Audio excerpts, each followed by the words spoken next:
gravado então. Graças a paz.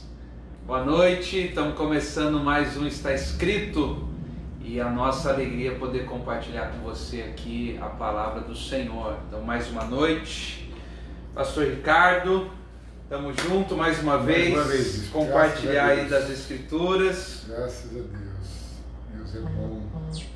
Seja bem-vindo.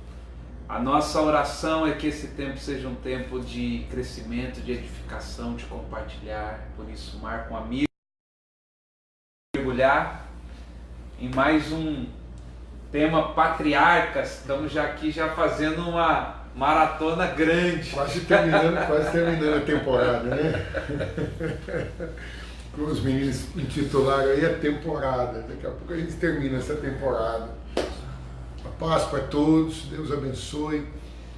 Mais uma vez aqui, feliz por compartilhar das Escrituras. E hoje a gente vai caminhar mais um pouco aí. Esse é um tempo precioso para a glória de Deus. Nós falamos a semana passada aqui sobre o Isaac, já avançando e entrando já no terceiro patriarca, que é o Jacó. E hoje a gente tem algo assim muito importante, né? Eu me lembro que a gente conversava um tempo atrás sobre isso, sobre essa questão do Esaú, do Jacó, sobre essa substituição, essa troca toda. Esse mistério de Deus sempre colocar o segundo em primeiro, né? Essa coisa linda. Já corre pegar papel e caneta, porque essa construção que o pastor Ricardo vai colocar para você aqui acerca desse movimento de Deus vai ser assim fantástico, vai surpreender com aquilo que vai jorrar essa noite. Tem coisas assim lindas, né, que a gente vê, o padrão das Escrituras, né? Deus ele tem um padrão e isso percorre por toda a Escritura. Então quando a gente pega esse padrão, a gente consegue enxergar em toda a Escritura esse trabalhar de Deus, esse mover de Deus, né? É muito bonito. Acho que semana passada a gente estava falando do nascimento do Esaú e do Jacó, ainda quando o bispo falou da luta no ventre, né? A Rebeca pergunta para Deus por quê, o que estava acontecendo com ela. Se não me falha a memória, é o primeiro nascimento de gêmeos na Bíblia. É uma coisa assim muito interessante.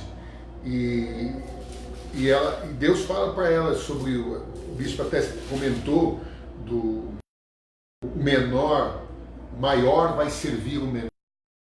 Jacó. E uma das coisas que chama muita atenção, que a gente estava falando, a gente até comentou numa das primeiras lives, ainda quando a gente nem falava sobre essa série, sobre os patriarcas, era dessa questão do por que sempre o primeiro ele é preterido, ele não, sendo o primeiro, ele seria o primogênito, ele deveria ser aquele que encabeça a família, mas sempre o primeiro fica para trás. E sempre o último é aquele que Deus escolhe. Eu falo último porque, no caso, a gente vai ver isso com Caim, que nasce primeiro, aí tem Abel, por último, os filhos de Adão. A Bíblia diz que Adão teve filhos e filhas, mas os filhos que a Bíblia deixa o nome, a gente vê de Caim, Abel e o Sete. E é interessante que o Caim, que era o primeiro, ele mata o Abel, e o último é que vai seguir a linhagem, é o último que está ali na genealogia do Adão. A gente vai ver isso também depois, porque a gente vai ver lá que o Noé tem 3 filhos, né? E os 3 filhos do Noé, tem o Sem, o Cã e o Jafé. E a grande maioria das pessoas pensa que o mais velho é o Sem, e na verdade não é. Ele não é, ele é o último. E é ele que vai encabeçar a família. Ali a gente vai ver também a mesma questão com Abraão, né, que é o Harã, o Naor e o Abrão. que vai seguir a família. E aqui no caso dos gêmeos, aqui, Esaú e Jacó, o Esaú é o primeiro, mas é o último que vai levar à frente a família, que vai conduzir essa linhagem, né? E essa ideia, pastor Ricardo, né, a gente vem ver ela sendo desenhada ao longo de toda a Escritura. Mas quando o Adão, o primeiro, caiu, automaticamente o segundo e último, talvez não o segundo, mas vamos colocar o último como correto, já se tornou o modelo. O primeiro sendo o rejeitado, o que caiu, e o último como restaurador daquilo que o primeiro deveria ter sido. Filho amado, né? Em quem eu me comprazo, como o próprio Deus fala, ali no batismo essa frase ficou gravada. Então a gente vê essa questão. E na história de Esaú e Jacó, a gente vê isso muito claro.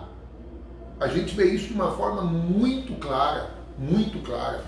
A tipologia é tão linda que na questão do Caim, quando ele leva o Abel para o campo para sacrificar, muitas vezes a gente fica com a imagem do Caim assassinando o Abel, e a gente não entende que o Abel, na verdade, ele tipifica. O Abel era o pastor de ovelhas. Jesus diz, eu sou o bom pastor dá a vida pelas suas ovelhas. A gente vê realmente que o Abel é um sacrifício pelo Caim, que é o pecador. Então a gente vê o Abel dando Cristo se sacrificando pelo pecador. E depois vem o Sete, que é o terceiro filho, ele vai ser como um Cristo ressuscitado. A mesma coisa a gente vai ver o Esaú e o Jacó.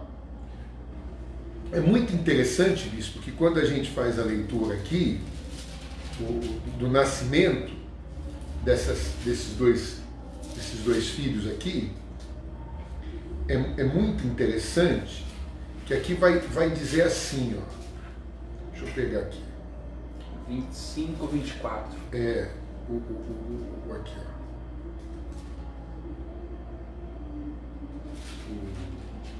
Cadê o nascimento dos dois? Me perdi. Aqui, ó, 25, 24. Ah, tá aqui. Eu estou vendo 26, Jesus amado.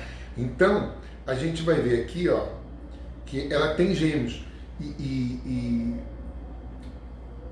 a gente vai ver que quando o Isaac chama o Esaú e diz para o Esaú ir buscar uma caça para ele, para que ele comesse a caça, ele se alegrasse e abençoasse o Esaú. A gente precisa entender que o Esaú já cometeu coisas que desagradou o coração do pai dele. E a Rebeca, ela já percebeu que a inclinação do Esaú é para o mal. Porque o texto vai dizer uma coisa aqui muito interessante aqui, ó. Depois aqui a primogenitura, né? Nós falamos semana passada a diferença da primogenitura e da bênção, bom a gente lembrar, mas no capítulo 27, quando eles vão o Isaac vai abençoar, o 26 termina dessa maneira, capítulo 26 termina dessa maneira: tendo Esaú 40 anos de idade, tomou por esposa Judite, filha de Bere, Eteu, e Basemate, filha de Elon, Eteu. Ambas se tornaram amargura de espírito para Isaac e para Rebeca. Então veja que o casamento do Esaú com duas mulheres, um costume cananeu já, e elas eram eteias ou cananeias, já trouxe uma amargura muito grande para o Isaac e para Rebeca. Já deixou eles descontentes. Eles já percebiam que o filho não seguia o caminho do pai, não obedecia a Deus, né? Dos patriarcas. Como é que ele vai herdar essa bênção patriarcal se ele é totalmente contrário à vontade de Deus? Mas por isso Deus, na sua presciência, já avisa a Rebeca lá no ventre: esse que saiu primeiro não vai servir, o menor vai servir. E E então quando diz aqui no capítulo 27 que o Isaac envelhecido, já não podendo ver, porque os olhos se enfraqueciam, chamou Esaú, seu filho mais velho, e lhe disse, meu filho, e ele respondeu, aqui estou. Disse o pai, estou velho e não sei o dia da minha morte. O Isaac está pensando que vai morrer. Só que semana passada nós falamos que o Isaac dos patriarcas é o que viveu mais tempo, 180 anos. E se o Esaú com 40 anos se casa, e logo em seguida a gente vê o Isaac chamando ele e dizendo, ó, tô para morrer. O Isaac teve Esaú e Jacó com 60. Agora o Esaú tem 40, ele tem por volta de 100 anos, 100 e poucos anos. Ele vai viver pelo menos mais uns 75, 80 anos. Quase metade. Não é? E ele está achando que vai morrer. Por que ele está achando que vai morrer, irmão? Por causa desse desgosto que ele sente, perdeu o prazer pela vida. Por causa desse casamento do Esaú. Só que para ele, o primogênito está ali, ele tem que abençoar. Então ele vai pedir para o para o Esaú, buscar uma caça para ele, ó, agora, verso 3, pois toma as tuas armas, tua aljava, o teu arco, sai ao campo, apanha para mim alguma caça, me faz uma comida saborosa, como eu aprecio, me te abençoa antes que eu morra. Ele está falando, faz alguma coisa que me agrada, pelo menos, poxa, né, para eu te abençoar com gosto, porque eu vou abençoar por abençoar, vou colocar a mão sobre sua cabeça, sabendo que não, faz alguma coisa para me agradar aí, faz uma coisa que me alegra o coração, para que eu te abençoe. E o Esaú sai para caçar. Só que a Rebeca, é interessante que a Bíblia diz que a Sara escutava a conversa. A Rebeca estava escutando enquanto Isaac falava com Esaú. E Esaú foi ao campo para apanhar a caça e trazê-la. A Rebeca chama o Jacó. Ouviu teu pai falar com Esaú, teu irmão, assim, me traz uma caça, me faz uma comida saborosa, para que eu coma e te abençoe diante do Senhor, antes que eu morra.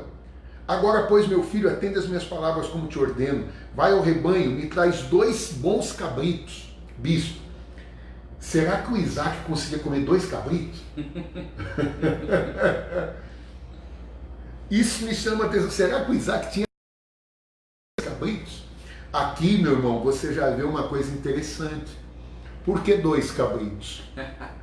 Um era para fazer para o Isaac, mas o outro era já para esfolar ele, tirar a pele, o pelo, para cobrir o Jacó.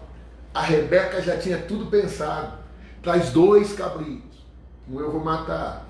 O outro, nós vamos tirar a pele dele. Com a pele de um, você vai cobrir o pescoço. E com a pele do outro, você vai cobrir os braços. Porque ela já sabia o que ela ia fazer, ela já tinha em mente essa questão. Agora, bispo, falar que o Isaac, ele não sabia que era o Jacó, será que ele não sabia que era o Jacó? Será que o Isaac não sabia que era o Jacó?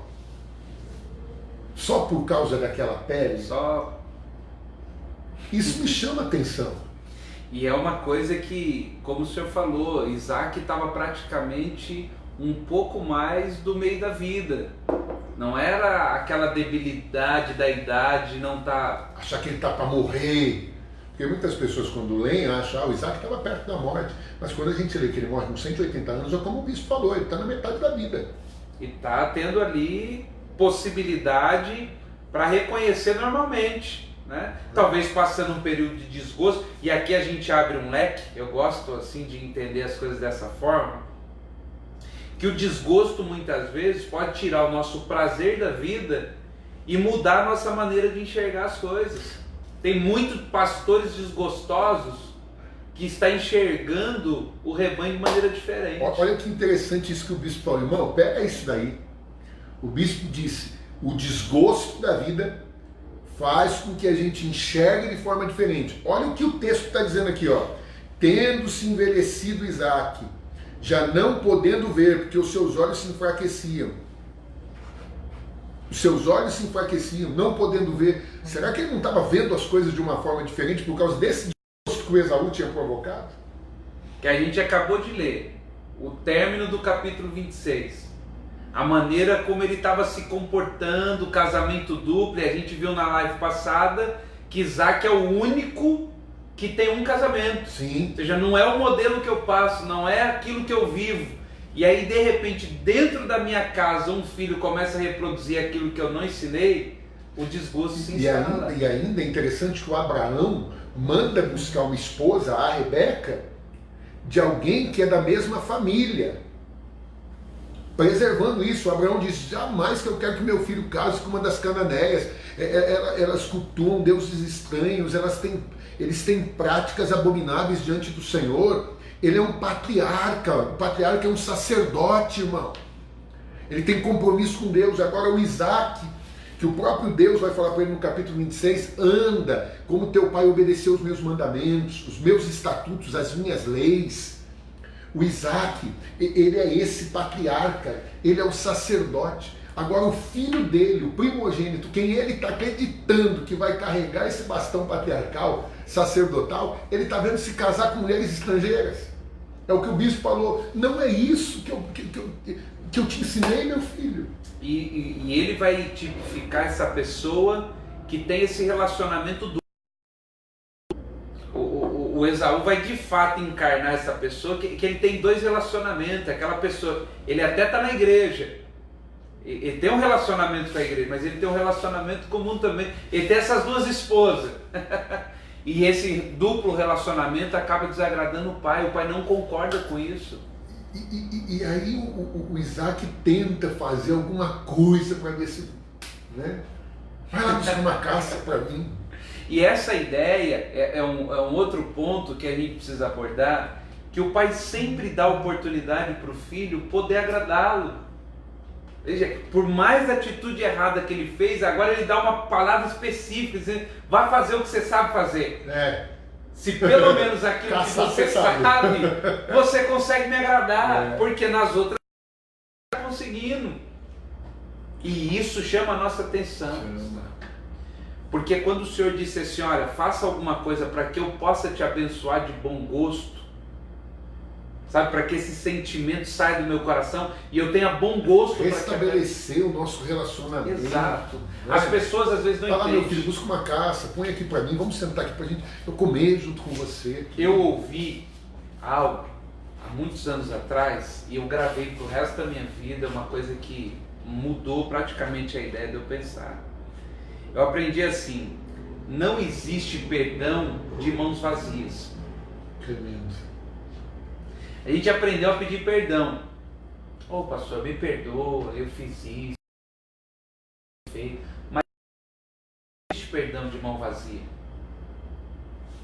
Todo perdão, ele precisa ser conduzido com uma oferta na altura daquilo que eu fiz.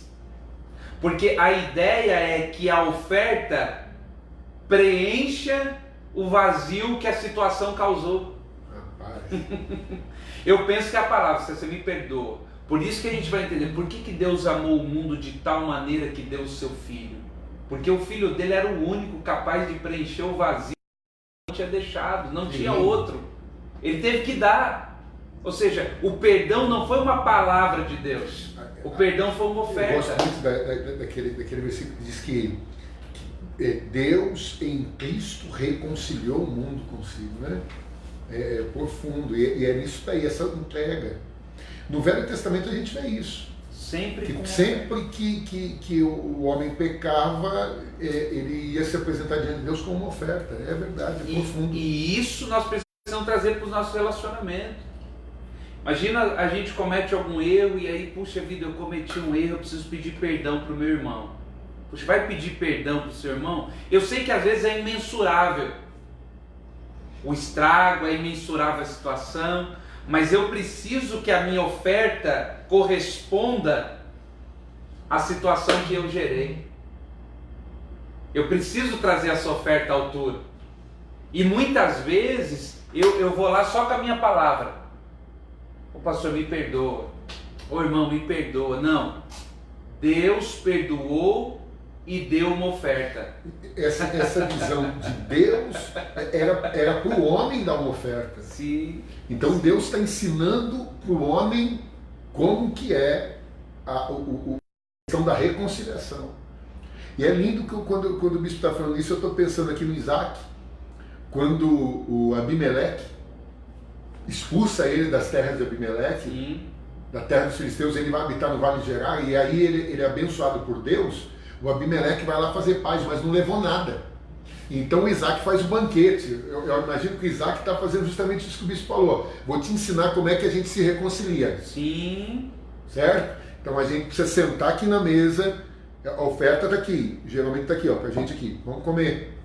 Né? A gente vê o pai do filho pródigo fazendo a mesma coisa. Quando o filho volta sem trazer nada. Ele pede perdão de mãos vazias, mas o pai, representando o próprio Deus, fala, vamos matar o bezerro. Quer dizer, ó, é assim que é a reconciliação, filho. Ué, quando Jacó vai se reencontrar com Esaú anos depois, a Bíblia diz que ele separa os presentes. Sim, profundo. Se eu vou pedir perdão para o meu irmão, eu tenho que ter os presentes aqui. Veja, eu não estou dizendo que o presente, a oferta... É tentar comprar. Não é compra, porque a ideia não é compra. A ideia é que a minha oferta, ela repare o dano causado. Muitas vezes, e aí que está a questão da oferta, diz assim, puxa vida, se eu for dar, eu me lembro de estar pregando uma vez na casa de recuperação, e aí um dos irmãos levantou e falou assim, bispo do céu, se eu tiver que dar uma oferta para cada um que eu já feri, eu... Por quê? Porque lhe pesou a ideia de que para restituir uma situação eu preciso pagar. E aí é lindo isso, quando o rapaz fala isso, ele diz, se eu tiver que dar uma oferta para todo mundo que eu fiz alguma coisa assim, eu não tenho como pagar. O que é lindo é que bateu a consciência nele, que ele não tem como pagar a ofensa que ele fez a Deus, o pecado, e só Deus mesmo. Aí traz realmente a imagem do Salvador. Porque hoje as pessoas parecem que perderam essa questão. Aceitar a Cristo é para ver se eu tenho um casamento, para ver se eu tenho um carro, para ver se eu arrumo um emprego. E perdeu-se essa noção de que não, eu tenho que entregar minha vida a Cristo porque eu não posso me salvar. Sim. Então a minha maior oferta é a própria vida. Né? Como Paulo diz, né? Irmãos, pelas compaixões de Cristo, que vocês entreguem os vossos corpos como sacrifício vivo, santo e agradável a Deus. Este é o vosso culto racional. O entendimento de que só entregando a nossa vida para Cristo, essa oferta, é que vai satisfazer a Deus, de reconhecer que a minha ofensa é muito grande, Deus. Somente o teu filho, a quem o Senhor entregou por mim, é que pode satisfazer essa demanda. Por isso, entenda uma coisa, não existe pedido de perdão de mãos vazias. É profundo. Pedido de perdão de mãos vazias não expressa o pedido que você está falando. Toda vez que eu mas não te dou nada que repare, a palavra fica nula. É vazio, né? A palavra fica nula. É vazio. É muito profundo. E aqui, meu irmão, esse texto é tão profundo que quando a Rebeca ouve, é uma coisa que eu queria pensar aqui também, porque a gente sempre critica o Jacó na questão ele comprou, foi a primogenitura. O que o Jacó comprou foi a primogenitura. Agora, a gente não sabe se nessa compra da primogenitura, porque eles não estabeleceram, eles não fizeram um contrato. Né? Eles não fizeram um contrato. Porque a primogenitura, como nós falamos na semana passada, poderia ser entregue antes. Foi o que o pai do filho pródigo fez. Quando o mais novo diz, me dá minha parte da herança, o pai dividiu. Só que nessa divisão, duas partes ficam com o mais velho. A primogenitura já estava ali, agora faltava a bênção. E a bênção, geralmente, o pai dava quando estava perto de morrer. A gente vai ver Jacó fazendo isso com os filhos dele. Antes dele morrer, ele chama todos eles e vai liberando uma palavra, porque a bênção tem a ver com o profético. A bênção que o pai libera é uma palavra profética, é uma palavra de destino. Ele está direcionando o filho para aquilo que ele crê em Deus. É muito profundo. Nós falamos que tem a ver com o natural, com aquilo que é terreno, com os bens daquela família, mas a bênção tem a ver com o espiritual. A bênção é que é a investidura de autoridade, a investidura do sacerdócio. E quando eles negociaram ali, o Esaú pegou o prato de lentilha, mas chega agora que o pai vai abençoar, ele não fala nada. Porque talvez o que ele entendesse é o seguinte: o que eu vendi para o irmão foi a primogenitura, não a bênção. E agora, o Jacó, no que ele recebe a bênção, o Esaú chega e ele vai falar isso. Ele fala, de fato o nome dele não é Jacó, porque já me... Mas na primeira não enganou. Na primeira foi uma negociação. Ele tomou a minha primogenitura, não tomou, ele comprou.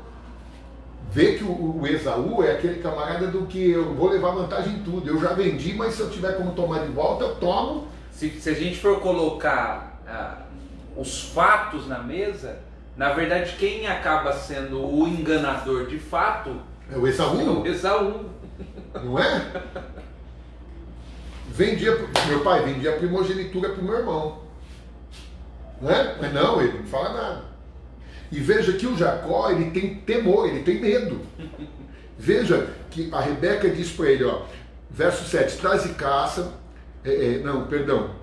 verso 8, agora pois meu filho, atende as minhas palavras, com que te ordeno, vai ao rebanho, me traz 2 cabritos, deles farei uma saborosa comida para teu pai, como ele aprecia. Você vai levar a teu pai para que ele coma e te abençoe antes que morra. E o Jacó diz a Rebeca, sua mãe, Esaú, meu irmão, é homem cabeludo e eu sou liso.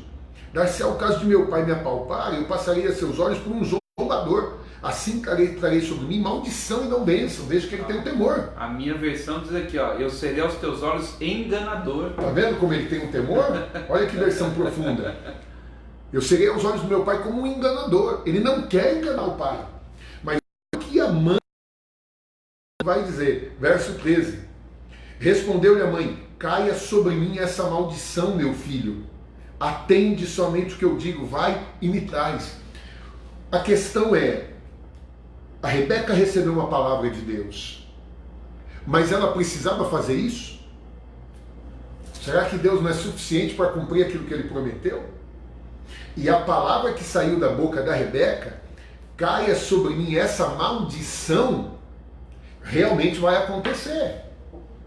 Porque, bispo, a gente sabe que o Jacó teve que ir embora de casa. Ele foi embora. A própria Rebeca é que orienta para ele ir para a casa do seu tio, o Labão, irmão da Rebeca. E o Jacó, quando ele volta, ele não vê mais. Nunca mais vai ver a face do seu filho amado. Ela diz que essa maldição caia sobre mim. Ela vai morrer e não vai mais ver o seu filho. O Jacó vai voltar. Ele vai encontrar o seu pai, vai habitar ali junto com o seu pai, mas com a Rebeca, não, porque elas já morreram. Olha que terrível isso. Caia essa maldição sobre mim. E não é que caiu? Enganar o marido. Ensinar o filho a enganar o marido. Aí alguém vai dizer, mas se o Isaac abençoasse o Esaú. Mas Deus fez uma promessa. Tá? Isso aqui é o que eu acredito. Que ainda que o Esaú chegasse lá, ora, quando o José trouxe os filhos para o Jacó abençoar, o Jacó não fez isso aqui? Mudou. Então, meu irmão, Deus é poderoso. A primogenitura já havia passado. Já. Quer dizer, Jacó já era detentor da primogenitura, que havia sido vendido. A questão da bênção seria parte do processo. Então, essa questão da Rebeca aqui é muito importante. Caia sobre mim essa maldição, meu filho. E então o Jacó, ele faz o que a mãe mandou ele fazer.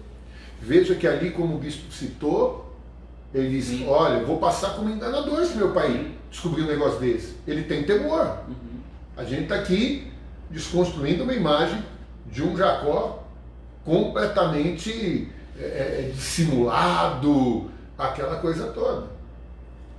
Até porque se fosse dessa forma, né, todo esse papel que ele também vai assumir na figura tipológica do Cristo, como um segundo Sim. que toma o lugar do primeiro, se for um processo dissimulado, seria totalmente cancelado. Não teria como ser esse papel tipológico. E o que o bispo está falando aqui, meu irmão, o bispo está falando aqui, minha irmã, essa questão o segundo que assume o lugar do primeiro, é justamente essa vestimenta que a gente está falando.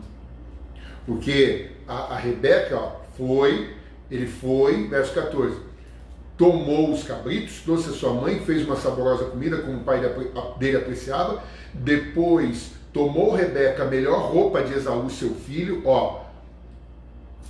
seu filho mais velho, roupa que tinha consigo em casa, e vestiu a Jacó. Jacó vestiu uma roupa de Esaú.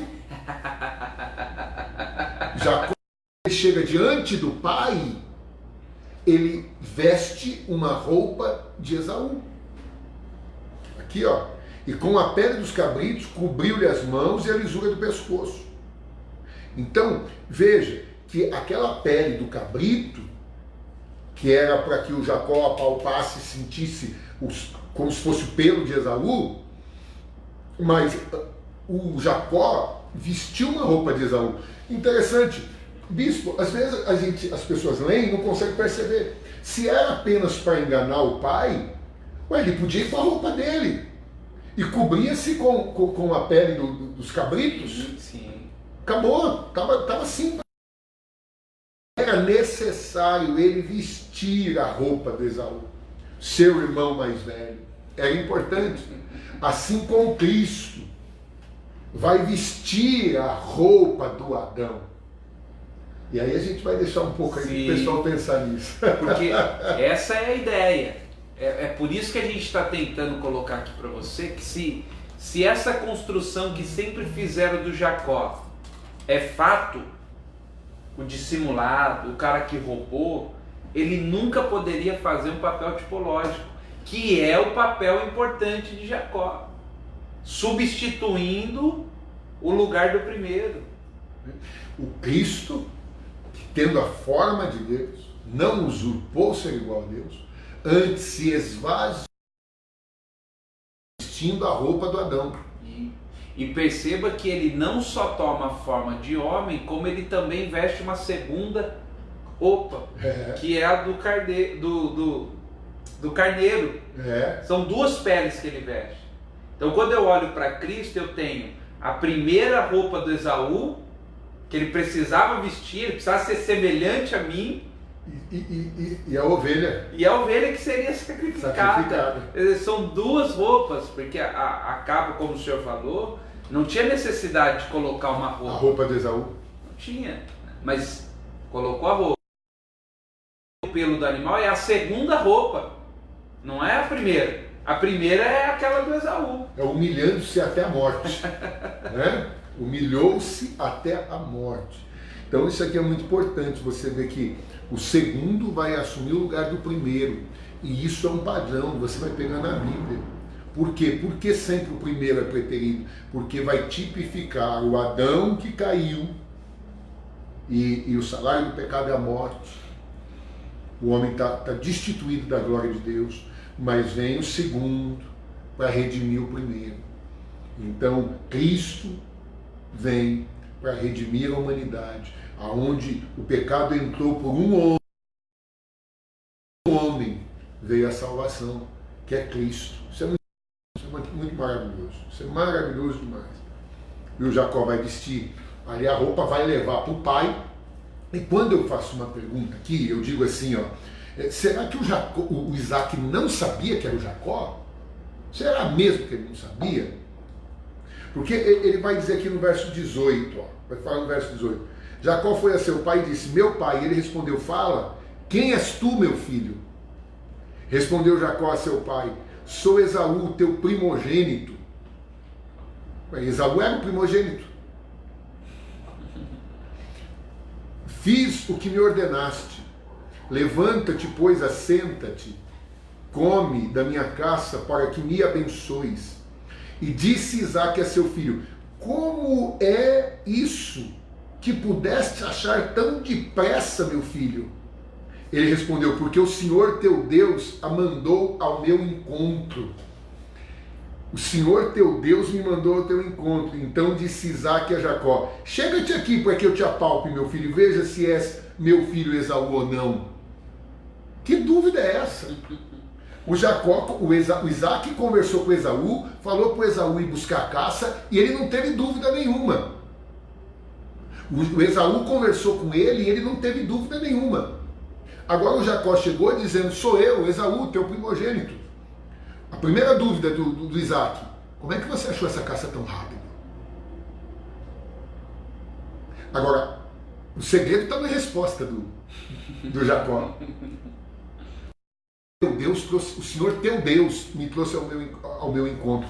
Ei, lembre-se que Esaú não tem apreço nenhum pelas coisas de Deus. Procura, meu querido, procura na Bíblia Esaú falando alguma coisa de Deus. Nada, nem a respeito da sua prosperidade quando os irmãos se encontram de novo, e como o bispo disse, o Jacó vai levar um presente para Esaú, o Esaú fala que ele é rico, que ele tem de tudo. E o Jacó, ele vai dizer assim, que ele foi abençoado. Você vê? Nós estamos lá no capítulo 32, é isso, né? 33, o encontro de Jacó com Esaú. Olha só, que interessante quando eles conversam. Olha só. Aqui, olha aqui, ó. Então Esaú correu ao encontro, verso 4, 33, 4. O abraçou, arrojou-se ao seu pescoço e o beijou e choraram. Daí, levantando os olhos, viu as mulheres e os meninos e disse: quem são esses contigo? Jacó respondeu: os filhos com que Deus agraciou a teu servo. Deus, Jacó fala de Deus. Perguntou Esaú: qual é o teu propósito com todos esses bandos que encontrei? Verso 8. Respondeu Jacó: para que eu ache graça na presença de meu senhor. Então disse Esaú: eu tenho muitos bens, meu irmão, guarda o que você tem. Mas Jacó insistiu: não recuse. Se achei graça diante de ti, peço que aceite o meu presente, porquanto vi o teu rosto como se tivesse contemplado o semblante de Deus e te agradaste de mim. Peço-te que receba o meu presente que eu te trouxe, porque Deus tem sido generoso para comigo e tenho fartura. Veja que o Esaú, em momento algum, ele fala de Deus. Em momento nenhum na vida dele ele fala de Deus. Agora, quando o Isaque pergunta: como que você achou essa caça tão depressa? Aí o Jacó disse: foi Deus que me trouxe para mim. O Isaque já põe a mão na barba e pensa: Deus? Você nunca falou de Deus, menino. Isso é interessante. Então ele vai dizer, ó, chega para cá. Depois dessa fala do Jacó, é que o Isaque vai dizer: chega aqui para que eu te apalpe, para ver se você é meu filho Esaú mesmo. Irmão, aqui está a chave. Ele está dizendo assim: porque eu não estou acreditando que Esaú não fala de Deus. E quando o Jacó chegou-se a Isaque, seu pai, que o apalpou e disse: a voz é de Jacó, porém as mãos de Esaú. E não o reconheceu, porque as mãos com efeito estavam peludas como as de seu irmão Esaú, e o abençoou. Ele disse: és meu filho Esaú mesmo? Ele respondeu: eu sou. Então disse: chega isso para perto de mim, para que eu coma da caça, meu filho, para que te abençoe. Chegou, comeu, trouxe também vinho, ele bebeu. Então Isaque seu pai disse: chega-te, dá-me um beijo, meu filho. Mais uma prova. Dá-me um beijo, meu filho. Ele se chegou e beijou. Então o pai aspirou o cheiro da roupa dele e o abençoou. Sentiu o cheiro da roupa do Esaú. Mas no beijo, meu irmão, será que ele não sentiu o rosto do Jacó? O rosto do Esaú, bispo? Ele ia ser barbudo, né? É interessante, porque aqui eu começo a ver que ele percebeu que era Jacó antes de abençoar. Ele não abençoou enganado. Ele não abençoou enganado. Deus já estava trabalhando ali. Deus já estava trabalhando ali, meu irmão. O Isaac fez várias provas com Jacó. E o Jacó, ele podia estar disfarçado, mas a fala dele continuava a mesma. Sabe o que eu vejo uma coisa interessante nisso? O senhor vê quando que uma pessoa acaba se afastando? A pessoa até se afasta, ela dá um passeio, ela sai da igreja, tá? Mas a fala dela não muda. É a mesma. Quando a pessoa aprendeu falar de Deus, pode estar velho. É a Bíblia. A Bíblia diz, ensina a criança no caminho que deve andar, quando for velho, não vai se desviar. Eu lembro de um pastor amigo, que ele contava uma história, eu já contei isso um monte de vezes na igreja, ele contava uma história interessante. Uma vez ele foi com o tio dele na casa de uma família para fazer uma oração. E aparece um senhor lá, um homem, 1,90 m e tanto de altura, uma cara carrancuda, e enquanto o pastor está orando, cantando, o hino da harpa, né? Foi na cruz. O homem aparece na sala e olha para o pastor e diz assim: pastor, o senhor sabe cantar Eu Sou Uma Florzinha de Jesus? E o pessoal olhou para o pastor ficou meio encabulado e disse: eu sei. Então canta. E o pastor ficou meio encabulado, né? E começou: eu sou uma florzinha. Não, mas os gestos.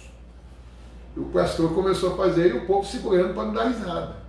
Enquanto o pastor cantava, sou uma florzinha de Jesus, aquele homem zarrão, as lágrimas escorriam do rosto dele. E o pastor ficou sem entender o que estava acontecendo. Quando terminou, aquele homem disse: eu sou desviado. Quando minha avó me levava na escola dominical, as professoras ensinavam a cantar essa musiquinha, eu nunca mais esqueci. Então a gente vê o Jacó, ele está vestido de Esaú, mas a fala dele, Deus me trouxe. A gente vê muita gente hoje vestido de alguém que ele não é. Mas quando a gente vê o camarada conversar, não tem jeito. É só chegar perto. É só chegar perto. É misericórdia, né? O varão. O varão. O camarada está lá no trabalho, desviadão, ele fala: ô varão, chega aí. Cai alguma coisa, um barulho, uma telha que quebra, ele fala: ô misericórdia. É assim que funciona, meu. E algumas coisas interessantes aqui, você, Ricardo, olha só. Tem no versículo 23 aqui, ó. Estendeu as mãos e o abençoou, né? Aí no versículo de número 25 vai dizer que, ó, para que minha alma te abençoe. Ele já tinha abençoado no verso 23, ele falou assim, ó, eu preciso te abençoar. Aí no versículo 27 diz assim, ó, que o Senhor abençoou. Vê que coisa linda? A bênção vai sendo liberada na medida que o relacionamento vai se tornando mais próximo. Sim. À medida que ele vai de fato tendo essa aproximação, vai sentindo o cheiro, vai beijando, ele vai liberando a bênção. A bênção não foi... Para que todo mundo possa entender, o que o bispo está dizendo então é que esse relacionamento com o Pai, quanto mais profundo vai se tornando o relacionamento com o Pai, a bênção também vai ser no outro nível. Pensou no verso 23, mas ele não abençoa na totalidade. Sim. Ele vai abençoando em porções. Me beija, chega perto, me dá um guisado para que eu coma agora. E para cada parte há uma bênção sendo liberada. Às vezes a pessoa chega e pensa assim, a bênção de Deus é... eu vou chegar lá, o pastor vai orar e... Não, a bênção vai sendo liberada na proporção do relacionamento. Tem gente que só tem a bênção do culto, que o Senhor te abençoe e te guarde, não é? Agora tem aquele que além da bênção do culto, ele tem a bênção daquele que chegou, deu um abraço, deu um beijo, esperou para pastor, boa semana, eu esperei até agora para a gente poder ter esse... É outra bênção. Tem muita gente perdendo a bênção porque ele entendeu que a maior bênção é o relacionamento. É o relacionamento. Aí tem aquele que senta na mesa, literalmente. Sim. Ele disse aqui, olha, traga para mim agora o guisado, vamos comer. Porque às vezes as pessoas pensam que trouxe para o pai e só o pai comeu e o filho ficou ali assistindo. E não é esse, não é, essa transferência, irmão, dessa bênção, porque veja, o que Jacó vai fazer o que Isaac, vai fazer é muito profundo. É muito profundo. Olha o que ele vai dizer aqui no verso 28. Deus te deu o orvalho do céu, da exuberância da terra, a fartura de trigo, de mosto, sirvam-te povos, nações te reverenciem, sê senhor de teus irmãos, é uma responsabilidade, e os filhos de tua mãe se encurvem a ti, maldito seja o que te amaldiçoar, e abençoado o que te abençoar. Ele está falando o mesmo que Deus falou para Abraão, bispo. Sabe? Ele está falando o mesmo que Deus falou para Abraão. Então isso aí é uma investidura de autoridade, de sacerdócio. Então isso é muito profundo, e isso se dava justamente nessa refeição. Veja que quando o Melquisedeque ele vem até Abraão, ele traz uma refeição. Ele traz uma refeição. Então, a bênção, ela é liberada lá no comecinho. Ele já abençoou o filho. Mas a bênção que desata ele na refeição. É na refeição, e o que acontece com o crente que não participa da ceia? Fala pra mim. Meu Deus. Está perdendo muito. Se a bênção é liberada na mesa, o relacionamento está quebrado. Aí não tem a bênção. Ele tem uma palavra, mas essa palavra muitas vezes não se cumpre. Não é porque Deus não é poderoso, porque esse relacionamento está quebrado. Eu acho interessante que a pessoa diz assim, não, eu estou errado, eu não vou nem tomar ceia. Mas por que não? Alguém vai dizer aí, pastor, você está falando então tem que tomar ceia todo errado. Não, se arrepende, pede perdão. Aquele que confessa o seu pecado e deixa, alcança misericórdia. Agora não, a pessoa prefere, não, estou errado, ou não quer se arrepender. Sim. Porque o Esaú, eu tinha fechado aqui. E aí eu lembro de uma live quando a gente fechou, eu falei assim, vai terminar porque fecharam a Bíblia. Mas olha, isso que o bispo falou, Jesus, é profundo demais, meu irmão. Olha o que o Esaú vai fazer aqui, ó. Assim que terminou, mal acabar Isaac de abençoar a Jacó, verso 30, tendo esse saído da presença de Isaac, seu pai, chega Esaú, seu irmão, da sua caçada. Fez também ele uma comida saborosa, trouxe a seu pai e lhe disse, levanta meu pai, come da caça de teu filho, para que me abençoes. Perguntou Isaac, seu pai, quem és tu? Sou Esaú, teu filho, teu primogênito. Respondeu. Então estremeceu Isaac de violenta comoção e disse, quem é pois aquele que apanhou a caça e me trouxe? Eu comi de tudo, antes que viesse, o abençoei e ele será abençoado. Agora, eu estou procurando aqui, o Isaac comendo de novo. O bispo achou aí? Procura aí, vamos ver se o Isaac vai comer de novo. Sabe o que eu estou dizendo para você? Se o Isaac não pegou a caça do Esaú, não comeu, o Esaú não comeu junto com o Isaac. Se o Esaú não comeu junto com o Isaac, ele não tem a bênção. Ele vai até perguntar para o pai, o senhor só tem uma bênção? Exatamente. Não, o pai não tem só uma bênção, mas a bênção é para aquele que tem relacionamento com o pai. É aí que está o problema. E o pai já abençoou aquele que buscou relacionamento com ele. O pai já abençoou o que buscou relacionamento com ele. E isso põe o segundo ponto, né? Porque o primeiro ponto é essa bênção que vai se tornando cada vez mais ampla à medida que eu vou me aproximando. Quanto mais perto, maior a bênção. Vou colocar como bênção maior. Só que um ponto que chama a atenção também é quando ele diz assim, para que a minha alma te abençoe. A bênção não é uma atitude de palavra. Quando ele pede para ele ir buscar o animal no campo, era para que a minha alma se alegrasse, para que ela pudesse abençoar. Ele poderia ter abençoado Esaú ali, mas o seu interior não era isso que ele queria fazer. Ele disse: vai fazer algo para que o meu interior se alegre. A bênção vem de dentro para fora. E isso Profundo. possa cair sobre você. Profundo. Então, a bênção não é aquilo que as pessoas falam para você, é o que elas sentem. É aquilo que ela libera de dentro. É aqui. Do profundo, Exato. do âmago. Agora, por que ele mandou ir lá buscar o guisado? E aí que mostra relacionamento. Eu nunca vou saber se de fato o Senhor está liberando para mim aquilo que eu penso, se eu não estiver perto. Se não estiver junto, se não estiver se alimentando, se não estiver comendo junto, não tiver aquele relacionamento. A bênção é da alma. Não é uma coisa, sabe? Isso é profundo demais. Porque às vezes a pessoa fala assim: olha o que o Esaú vai dizer. Irmão, o bispo falou antes de começar, pega a caneta, anota. Olha o que o Esaú vai dizer, ó, verso 38. Diz Esaú a seu pai: acaso temos uma única bênção, meu pai? Abençoa-me também a mim, meu pai. E levantando Esaú a voz, chorou. O que o Esaú está querendo aqui não é um relacionamento com o pai, ele quer apenas que o pai abençoe ele. Veja quantas pessoas têm que elas não vão a um culto para adorar a Deus, para ter um relacionamento, só querem uma minha bênção. Só abre a boca. Só fala alguma coisa aí. Não precisa sair da alma. Um dia um irmão na igreja que eu congregava, ele foi lá, oh meu Deus, uma campanha, 7 semanas a campanha.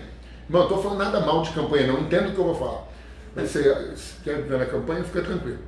Mas a campanha, aí o camarada foi lá, fez 7 semanas, depois sumiu da igreja, nunca mais ninguém viu. Aí um dia o irmão da igreja viu ele na rua, tal, parando o carro lá na cidade, tal, falou: ô irmão, ô, tá sumido, rapaz, você sumiu da igreja, nunca mais te vi. Ele falou: não, irmão, eu estava só na campanha para conseguir um carro, queria um carro. Mas você não vai mais na igreja? Não, já consegui o carro. Acabou. Esse pensou que a bênção era apenas um carro, ele não sabe o que Deus tem para a vida dele. Mas ele já mostrou justamente essa questão: eu não quero um relacionamento com Deus. Sim. Eu só quero uma bênção. Sim. Eu só quero uma bênção. Mais nada. Deixa eu colocar para você, filho. Quando você vai buscar o Senhor, há 2 bênçãos para você. E existe, está liberado. A gente vai ver aqui que o Isaac vai abrir a boca e vai falar. Vai. Ele vai insistir. Tentar essa bênção sem um relacionamento. Ele vai tentar forçar a barra. Eu quero, Deus tem que me dar, Deus, eu ordeno. Eu determino. Aí olha o que o pai vai falar: longe dos lugares férteis da terra será a tua habitação. Quer forçar a barra? Sem orvalho que cai do alto, viverás da tua espada, servirás a teu irmão, quando porém te libertares, sacudirás o seu jugo da tua cerviz. Esse se libertar aqui, meu irmão, é justamente dessa consciência, sabe, de que eu quero as coisas na marra. Por isso que ele está dizendo: da tua espada você vai viver. Por quê? Porque você acha que você vai conseguir as coisas na força do seu braço. É no relacionamento com o Pai. Só assim. E é isso que a gente tem que entender, né, da importância desse vínculo. Sim. Da importância do estar perto, da importância do estar junto. Porque, presta atenção, ó, deixa eu falar um negócio para você. A distância que você tem do seu pastor determina a bênção que você tem. Vou dizer de novo para você. A distância que você tem do seu pastor determina a bênção que você... Só isso. Profundo demais. Porque se eu tenho uma distância grande, tem uma bênção reservada. A gente vai ler aqui que ele já abençoou. Sim. Lá no começo. Mas à medida que veio se aproximando, ele veio liberando a bênção, até que depois da refeição veio a plenitude da bênção. Então tem pessoas que dizem: mas por que tem umas que são mais abençoadas do que outras? Não é pela oração, é pelo nível de relacionamento que possui. Aqui não há nenhum tipo de oração de Jacó. É aquela coisa do Pedro, Tiago e João. Pedro, Tiago e João. Nível de relacionamento, né? Um que chega até a encostar a cabeça no peito de Jesus. E vai se estender para a revelação que ele vai ter. É. Tanto que o Pedro, que tem um nível de relacionamento altíssimo, ele chega a dizer para o João, né? Pergunta para ele, quem é que vai trair ele? Quer dizer, que você tem um relacionamento mais perto. Tá pertinho. Para você ele vai falar. Tá. E é isso que as pessoas não entendem. Às vezes ela tem a oportunidade de se aproximar, ela tem a oportunidade de estar perto, mas ela prefere ficar longe. É uma escolha. É uma escolha. É uma escolha, porque a ideia não é forçar você a correr para perto do seu pastor. A ideia é que você entenda que estar perto representa uma bênção diferente. E não é só para receber a bênção, é para ter essa comunhão, esse nível de revelação. Sim, sim.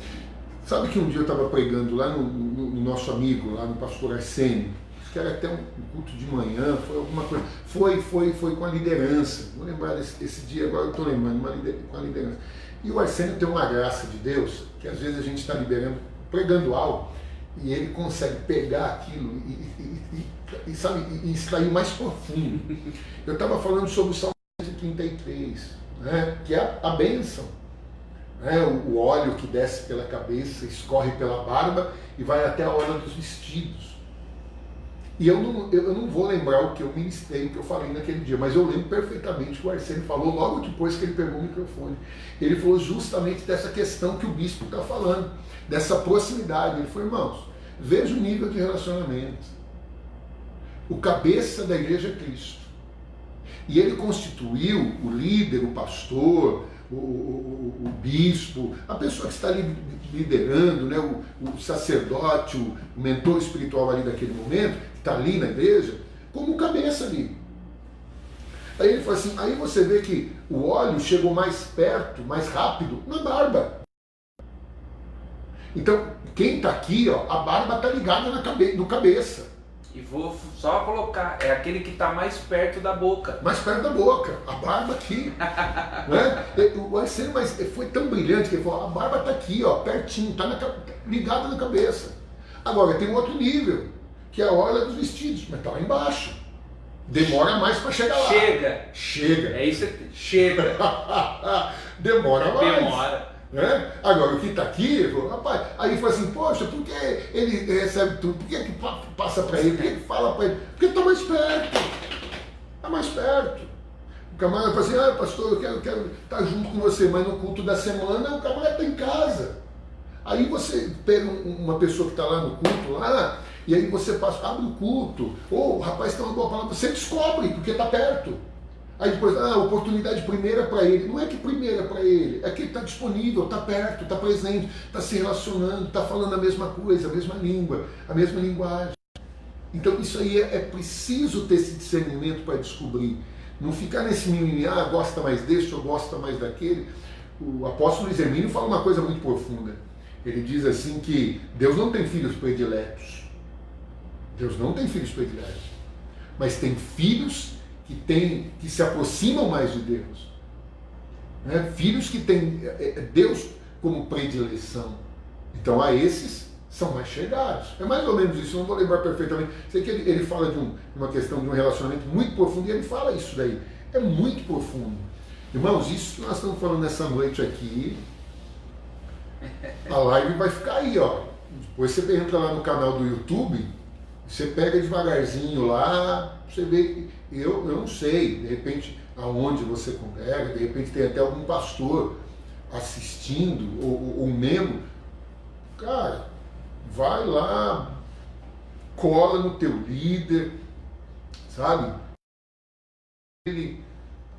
Você vai desenvolver um nível de relacionamento que só vai trazer bênção para você.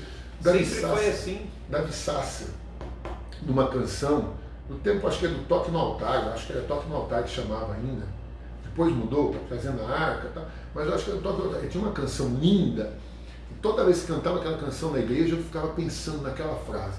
Ele dizia assim, é impossível alguém estar perto de ti e tuas bênçãos não ter.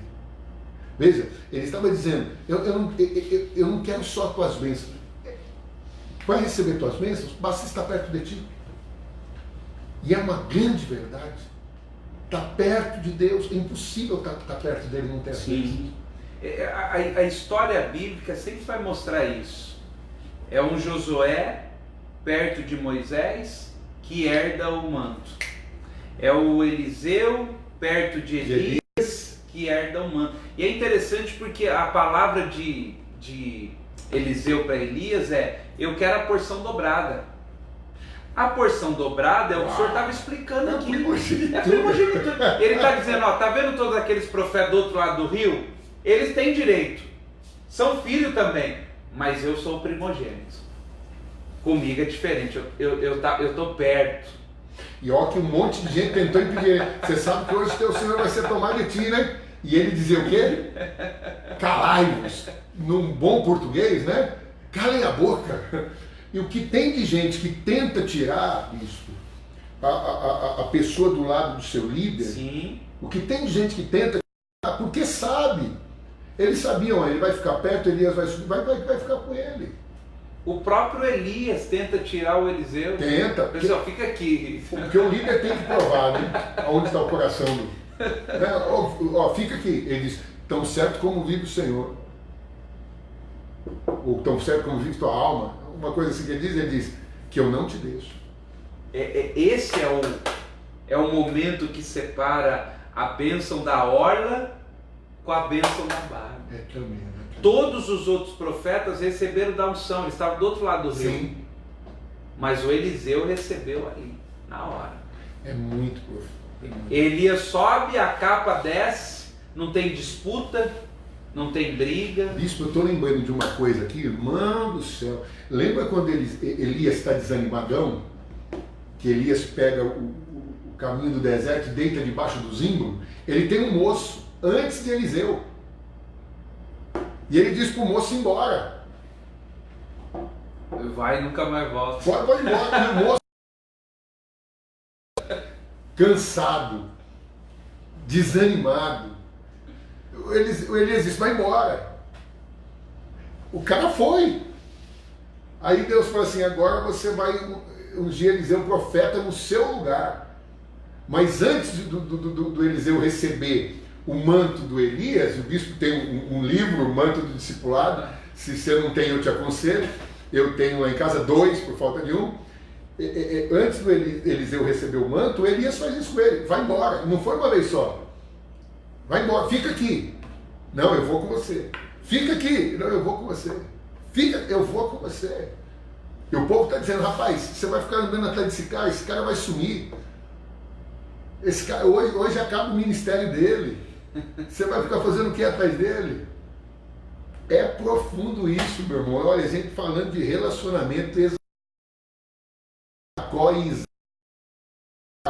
tanto que o senhor tocou na questão do livro, o livro gera em torno de uma pergunta: de quem foi a capa que você está usando? Eu não posso me autopromover com uma capa. Sim. A capa teve que ser herdada de alguém. E não comprada de alguém, herdada de alguém, fruto de um relacionamento. De um relacionamento.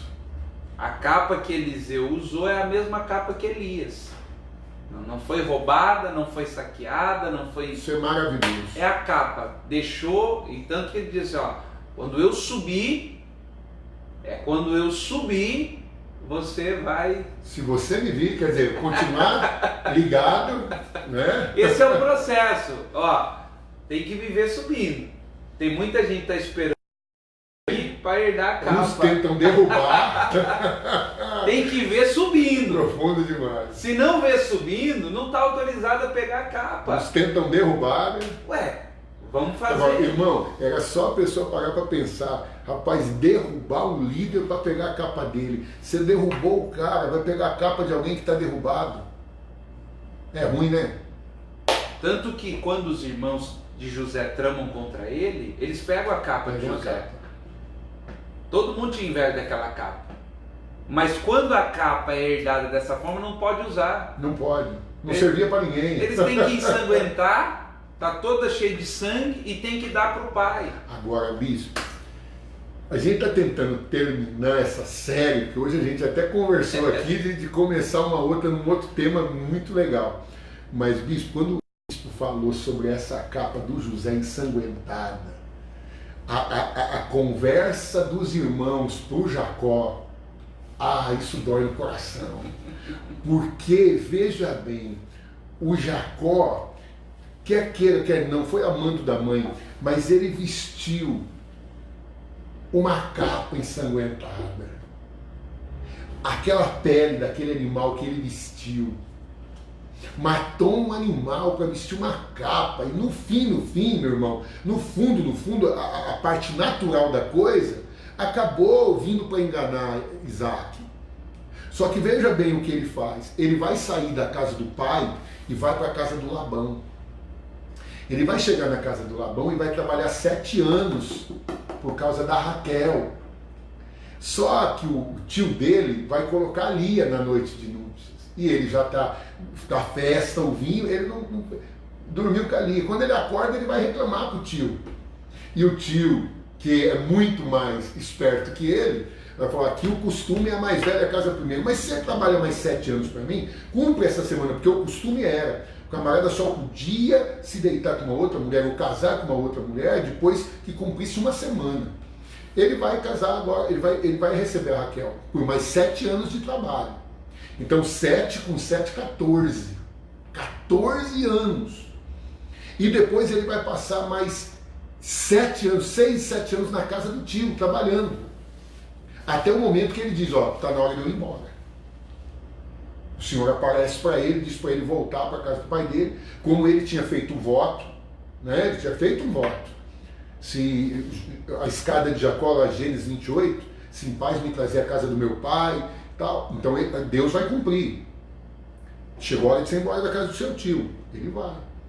Só que nesse período ele ainda vai levar mais ou menos 22 anos até ele encontrar o pai de novo.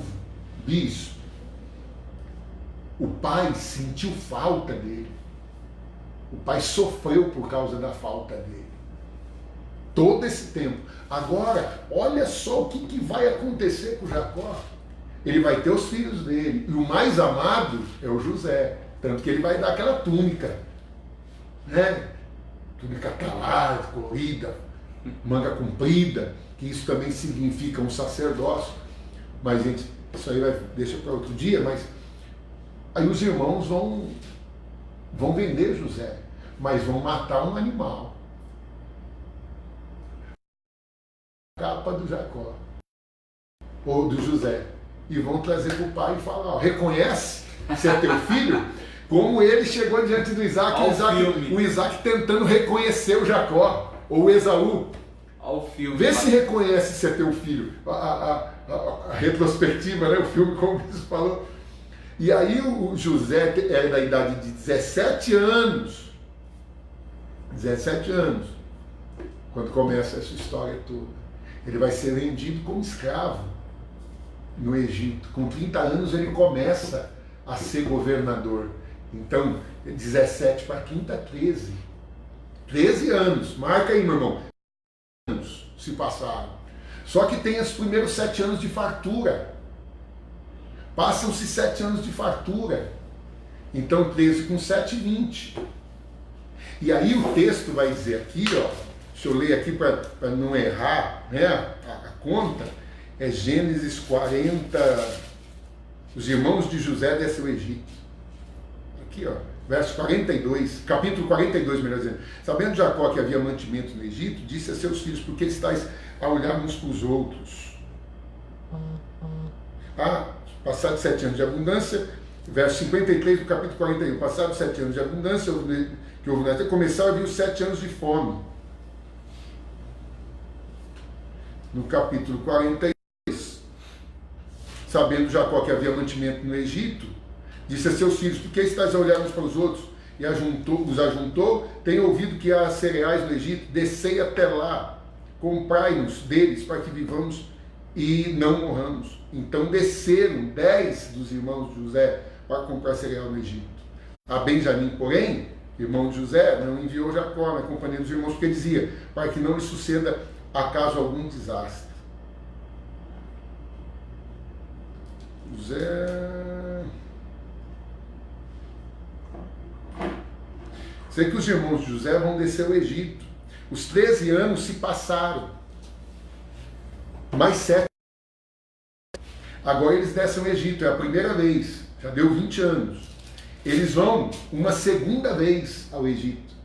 E só depois é que quando José se revela, manda chamar o pai. Nesse inteirinho aí, dá praticamente os 22 anos que o Isaac ficou sem ver o rosto do seu filho Jacó, vai dar o tempo que o Jacó vai ficar sem ver o seu filho José. Só que quando o Jacó voltou, encontrou o Isaac vivo. Então o Jacó vai encontrar o José vivo. A mesma história, a mesma coisa acontecendo, mas passou por todo esse processo. Às vezes a gente passa por um processo como esse. O tempo passa, aquilo que a gente causou, a gente passando também. Semeadura, né? É a semente, né? É profundo e terrível. Queridos, a gente está aqui colocando um ponto. Nós vamos colocar um ponto hoje. Porque agora, depois dessa daqui, o Jacó encontra o José e daqui a pouco ele vai morrer, né? Durante a semana, na sepultura de seus pais. Durante a semana a gente vai tá anunciando para você aí um próximo tema para a gente começar a trabalhar aí nas próximas lives. Eu tenho certeza que vai ser algo que vai acrescentar muito na sua vida, vai ser enriquecedor. Por isso, nós estaremos aqui orando para que Deus dê uma direção bacana. A gente começou a versão toda. Que ia levar esse tempo, né? Se a gente for colocar aí, são mais de 10 horas de live que a gente já tem para trás, só sobre patriarcas. Só sobre os patriarcas. E já está disponível no canal do YouTube. Você pode entrar lá no canal, está escrito, e você vai encontrar lá mais de 10 horas de aula sobre os patriarcas. Vai pegar muita coisa lá, hein? Então entra fazer lá. Um seminário. Meu Deus, 10 horas. Dá para fazer um seminário, meu irmão. 10 horas só sobre Abraão, Isaac e Jacó. Entramos ali nas mulheres, na Sara, na Agar. Olha, o Xariel Tiago, Xariel ou o Tiago, acho que é o Tiago, que está lá em Curitiba, louvado seja Deus. Ele colocou a frase aqui corretinha, aqui, ó. Deus não tem filhos preferidos, mas filhos que preferem estar com Ele. É isso mesmo. Aqui o Wagner colocou aqui, ó, Wagner Rogério Souza, Manto do Discipulado, ótimo livro, estou lendo. Joia, glória a Deus. É bênção, viu? Bênção. Meus irmãos, já passamos da meia-noite. Jesus. Meia-noite 15. Terça-feira já. E nós temos aqui ainda pessoas conectadas conosco. Glória a Deus. Joãozinho, Fê está aí ainda, está lá o Fê ainda. Deus abençoe, os nossos irmãos estão com sono. Uns com fome. Uns com fome, mas estamos firmes aqui. Eu estou mais na turma da fome. Que Deus abençoe grandemente sua vida, sua semana. Pastor Ricardo, mais uma semana. Amigo, mais uma Deus vez, muito abençoe. obrigado. Obrigado pela sua companhia. Amém. Obrigado por esse tempo precioso. João, Felipe, Deus abençoe vocês por essa disponibilidade, essa voluntariedade. Deus continue abençoando vocês no nome de Jesus. Deus abençoe a todos. Até semana que vem, queridos. Amém. Shalom.